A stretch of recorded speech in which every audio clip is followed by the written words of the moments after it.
Hi everybody, I'm Amy from the Cauldron.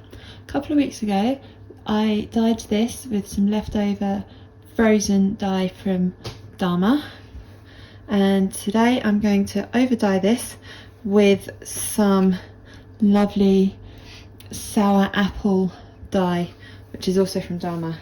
Now in here is only about 0.1 gram of dye that I've dissolved in some water.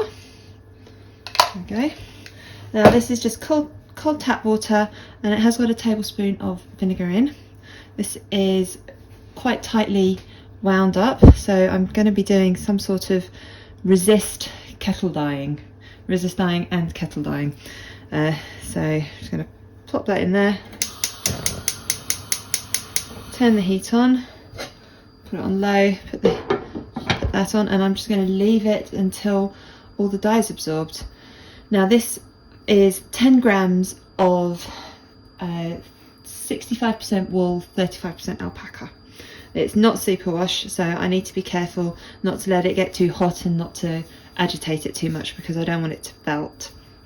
So I'm just going to leave that now, and we'll come back in a while, see how it's going. Been about half an hour. I had to take the lid off because it was getting a bit too hot in there. You can see the dye, there's still a little bit of dye left in there, but look at that. Oh, you can still see some pretty blues in there as well. Right, I think it's probably absorbed about as much as it can, so I'm just going to turn the heat off, leave the lid on and let it cool down. Then I can wash it and dry it, and we'll see what we've got. Here's a moment of truth. Let's see how this has dyed. Oh, there are some beautiful patches in this. Ooh, oh, and if you look inside, there is still a lot of blue.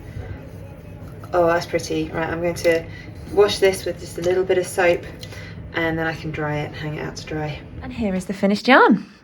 Isn't it pretty? I love how we've still got lots of big blue patches, but then we've got the really dark green bits. We've got some paler green bits as well.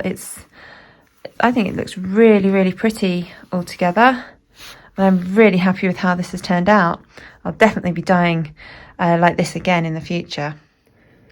And tied up in this nice skein, I think it looks great. You can see every colour that's in here just while it's tied up like this.